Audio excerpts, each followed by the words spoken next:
What's up everyone, today I want to talk about the best sorcerer build in Season 2, and it's a Ball Lightning Conjuring build. It is absolutely incredible. Ball Lightning is really strong this season, and I've been trying to tweak and improve on a build to just really pop it off, to make it better than just the normal Ball Lightning build. And by adding the Conjurer abilities, I think we're there. This feels like the best version of it I've played so far, and it excels in every area. Single target boss damage, huge AoE damage, high clear speed in Nightmare Dungeons, Hell Tides, Blood Harvests. It seems to have it all, so let's go over it. So you get the Ball Lightning gravitational aspect, which lets Ball Lightning spin around you, and then the main goal is to get your cooldowns back, pop your cooldowns to get mana back, and just cast as much Ball Lightning as possible while popping your ultimate when you can, and then you just run. You just run at things and they die. It is out of this world. So let's go over the build, starting with the aspects you want to be getting. Okay, so let's go over the aspects in this build. So this is pretty much dependent on one aspect. Once you have that one, you can start building this and making this,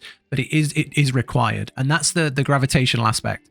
If you're looking for something that doesn't require any legendary aspects, you just want to use codex ones, I do have a chain lightning build, which I'll link down below. That's a leveling build from 1 to 50 that you can then move into this quite easily because there's a lot of crossover. But yeah, let's go over this. And I'm not going to go in depth on every single stat that you should look for on the gear, but I'll link Mobalytics link down below with the full build, and that does show what stats I'd be looking for on each piece, but we can talk through them. So the first thing you want to get is the gravitational aspect.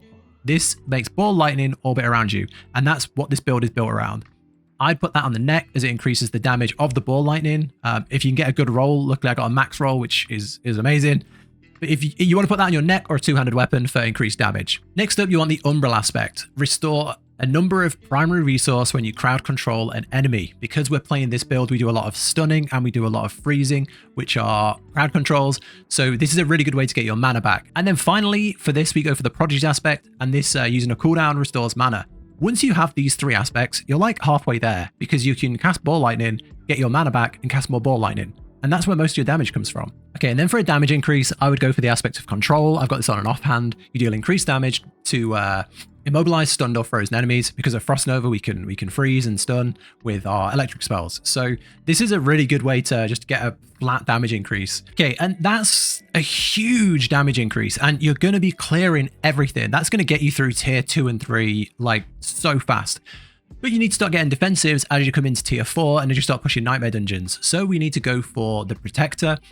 Damaging an elite enemy grants you a barrier, absorbing damage for a number of seconds. Anyway, that barriers are good. You've got barrier there, you've got barrier on your ice armor. It's great. Then the Conceited aspect is increased damage while you have a barrier. So barrier works well there, and that's damage from the barrier. And then I like this one. I like this one a lot.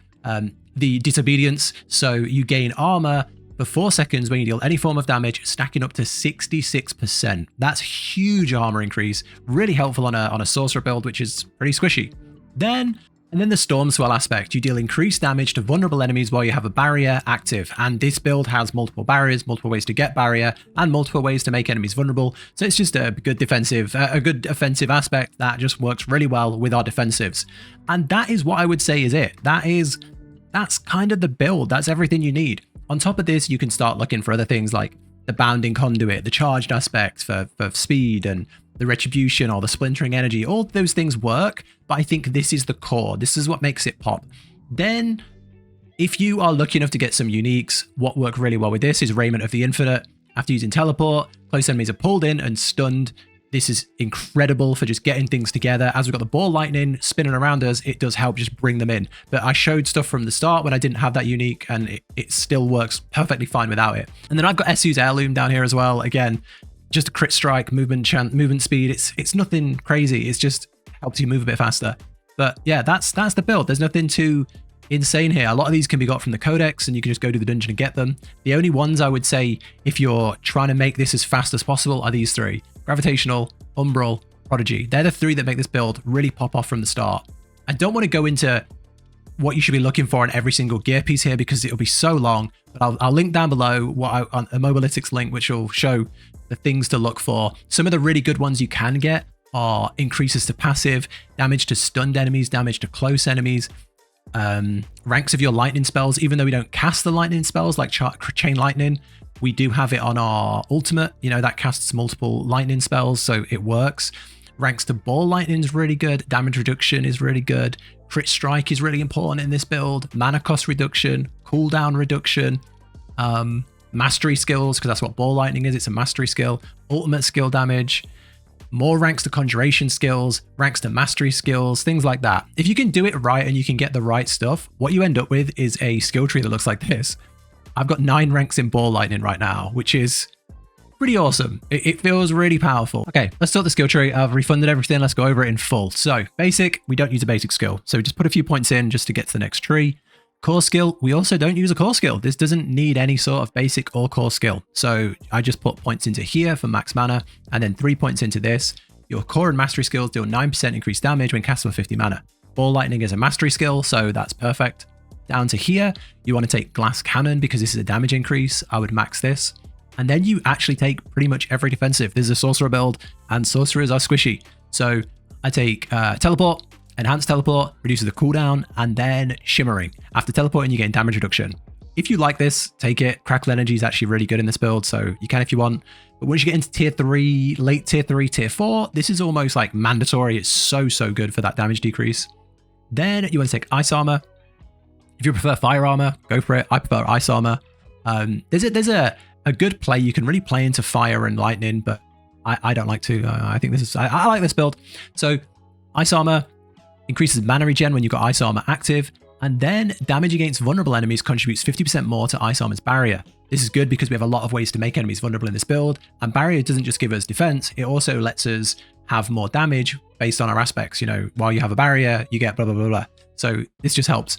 Then Frost Nova. Kill an enemy frozen by Frost Nova, reduce its cooldown. That's really important in this build because using a cooldown, using a spell, a defensive, gives us mana, and then getting that back is really good. And then I would go for here. Frost Nova generates mana, or here, Frost Nova makes enemies vulnerable for 4 seconds. I think this is better. The mana back is really good, but making them vulnerable gives us more damage, and the beauty of this build is being able to jump into a pack and delete it in 1 second. So I would just go for this, jump in, Frost Nova, insta-kill everything on screen. I think that's more important than having the mana regen, but while you're leveling, you might prefer that, so go for it. Okay, then we go down. We get down to here, and we have the conjuration side. I love Ice Blades. I've made Ice Blade builds on release.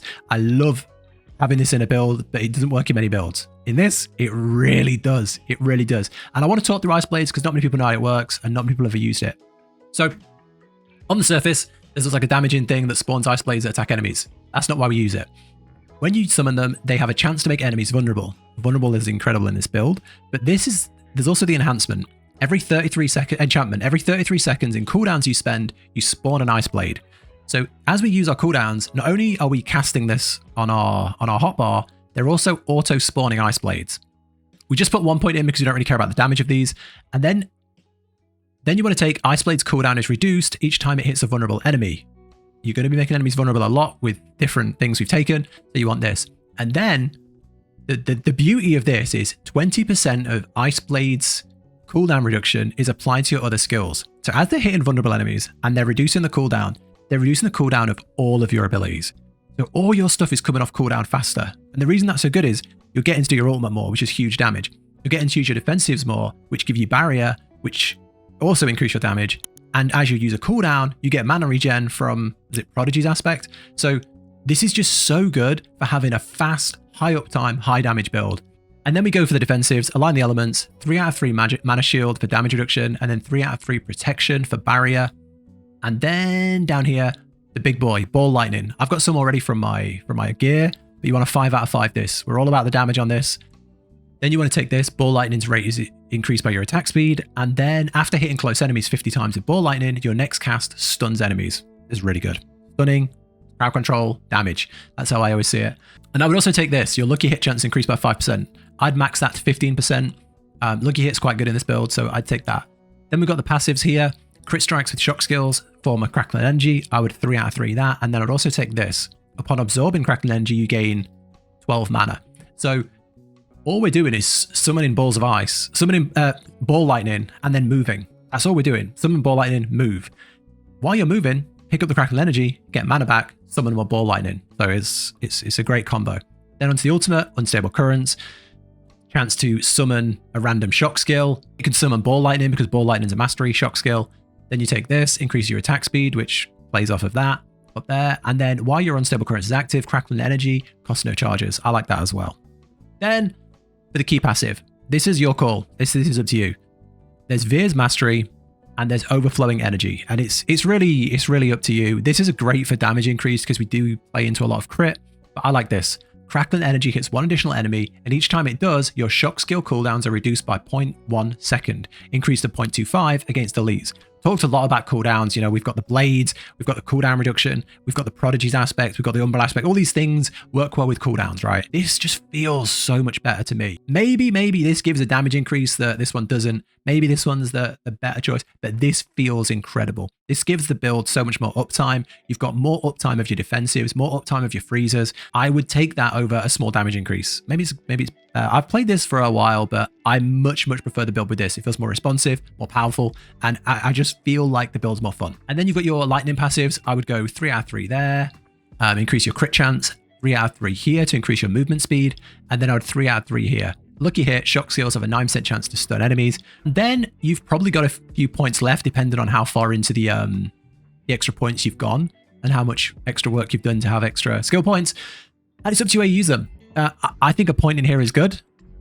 A point in Elemental Attunement, your crit strikes have a 5% chance to reset the cooldown on one of your defensives. I wouldn't put more in because that just increases the lucky hit chance. It doesn't reduce the cooldown. So I just put 1 point in there. And then if you've got anything left, you can chuck it into this to deal more lightning damage. And that's it. That's the skill tree. That's how I'd build it out. Okay, then. Enchantments!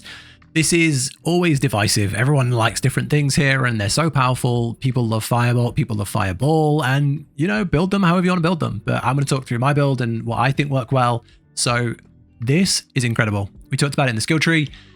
Enchantment every 33 seconds in cooldowns you spawn an Ice Blade. Ice Blade also reduce the cooldown, which means you can have like a snowball effect where you have 3-4 Ice Blades up at a time. So I think this is amazing in this build. Reducing our cooldowns increases our damage, increases our defensives, increases the amount to make things vulnerable, gets us our ultimate more. So I'd go for this. And then I would take Ball Lightning. Lucky hit, crit strikes have up to a 30% chance to spawn a static Ball Lightning. Ball Lightning is where all of our damage is. We're all in on Ball Lightning. So I think that's the best thing to take. We do have a lot of lucky hit in this build, and we do have a lot of crit. So there's a lot of things you can do here, and feel free to, you know, go your own way here. But this is how I like it. This is, I think, I've tried pretty much everything in this build, and this is what feels the best. Okay, and then to build out the hotbar, how you want to play this is you don't use a core, you don't use a basic, you don't use a core. You want your defensives, so set them up whatever feel comfortable. I like Ice Armor, Frost Nova, and Teleport as my 3 defensives at the front. And then I put Ice Blades on my left click to just pop that out when I need it. Ball Lightning on the right click, 'cause it's our main damage dealer. And then the ultimate on 4. That's how I have it. But yeah, that's the hotbar. Okay, now let's talk Vampire. Season 2, Vampire abilities. We've got some really cool ones that work really well with this build. So here are the 5 I've got, and they're pretty easy to maintain. They're not, there's a lot of like minor things here that don't take too many activations. So Ravenous, lucky hit, 20% chance to increase your attack speed. We have other stuff in the skill tree that scales with attack speed, so that's really useful. And we have lucky hit in our skill tree as well, like natively. So this pops quite a lot. That's a really good skill to have. Then Domination, you deal increased damage to enemies who are stunned, immobilized, frozen, or feared. And, you know, electric build, everything gets stunned often. We've got a lot of things that stun, and frozen from Ice Nova. So this works really well. Damage increase is pretty much has a lot of uptime as well. Then Prey on the Weak, you deal increased damage to vulnerable enemies. Again, I feel like I'm just repeating myself, but we have a ton of ways to make things vulnerable. The build just pops off in lots of different areas, and the Vampire abilities just complement it really, really well. Anticipation, your ultimate skill gain 20% cooldown reduction. Your ultimate skills deal increased damage for each nearby enemy affected by it. Don't worry about that second bit. But your ultimate skills gain cooldown reduction is perfect because the damage increase when this is on, you get an attack speed bonus, which is huge, and then it spawns more Ball Lightnings, which is where our main damage comes from. So having more of that is perfect. Then Metamorphosis, when you evade, you turn into a cloud of bats, becoming unstoppable for 4 seconds. Enemies along your path take damage. There's an effective vampiric curse. This is just really good because Sorcerers are squishy. That's it. Sorcerers are really, really squishy, and your evade is amazing. So the unstoppable is just huge. We have teleport to get out of it, but with teleport's cooldown, you know, it's not up that much. So the evade having unstoppable is incredible. It almost feels like you get something that the build really needed. Like the build needed more of an more unstoppables, and this is perfect. So that's how I'd run it. So make sure when you do this, you go into your skill, you go into your inventory, and you actually use these things to tweak your items. So you actually have them up, because yeah, don't accidentally make this and not tweak your things, because this is very ferocity heavy, ferocity and divinity, and you don't need much eternity. So yeah, just make sure you cleanse your gear with the acid, and then you put the right stats on it. So yeah, that's it.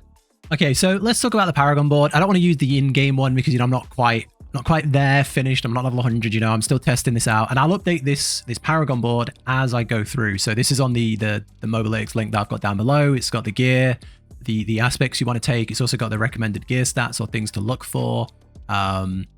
It's got, you know, the skill tree and the Paragon board. So here's how I would start out. First, I'll go roughly over it. The middle, I would put in the Adept glyph, which gives mastery skills an increased area and mastery skill increased damage. And I would just go to town, getting every single node here, intelligence node that increases this. Then I would head straight out and I'd go for the enchantment master. While you're leveling, you might want to use static charge or Ceaseless Conduit first, and then like respec later. But once you're leveled, I would go for this. This is just really useful. I'd get it this way and get straight to the legendary node. Your enchantments are 20% stronger. This means that when you summon an Ice Blade automatically, I think the base is like 40 seconds. So every 40 seconds of cooldowns, you summon an Ice Blade. With this, I think it's every 33 seconds. So it's huge. And then it also increases the one on your Ball Lightning. So I think this is just really good for getting that speed of the Ball Lightning build. So I would have this straight away the first thing I'd go to, but it isn't a raw damage increase in the early game. So just bear that in mind. Then I would head up and I would put in the exploit glyph, which is vulnerable, increase vuln damage and increase vulnerable targets. So I would go for that and then get enough to activate it. And then I'd head straight out the top and I would attach the static surge build this way around.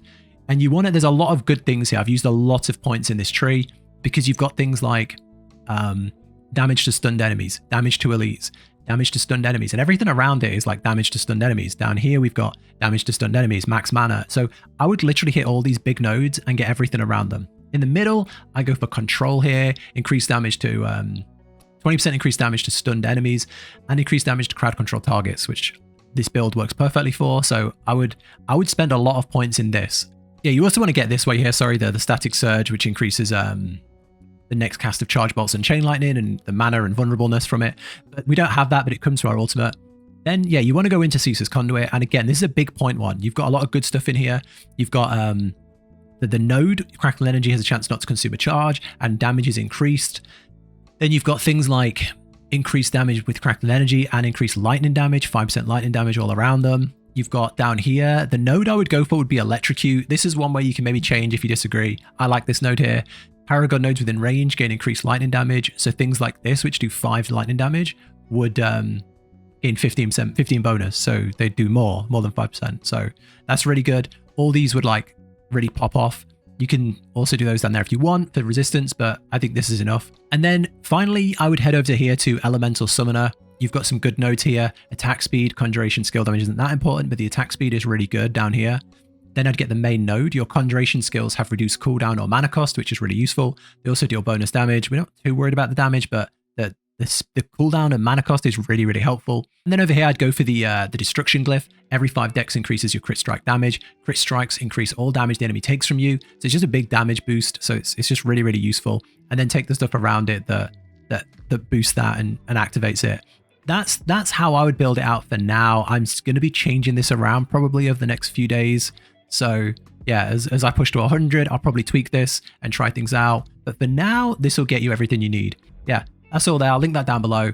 And I think that's it. I think we're done. So yeah, I really hope this has helped. I try and put a lot of effort into these. I know Ball Lightning is really powerful right now. This is the version I've been using and really enjoying. So yeah, this is all going to be down below. If you like this style, this in-depth build guide, subscribe for more. I've done a ton on this channel and I will continue to do more. I'm loving season 2 and I'm going to be making a lot of builds, a lot of guides. So yeah, subscribe for more and let me know down below. Have you tried Ball Lightning? Do you love it? Are you having fun with it? And have you tried any variation? Have you tried like a fire version or like a faster version? Let me know. And if you've got anything you want to ask, I'll be happy to answer any comments. So yeah, that's it. Take care, everyone, and I'll catch you in the next one.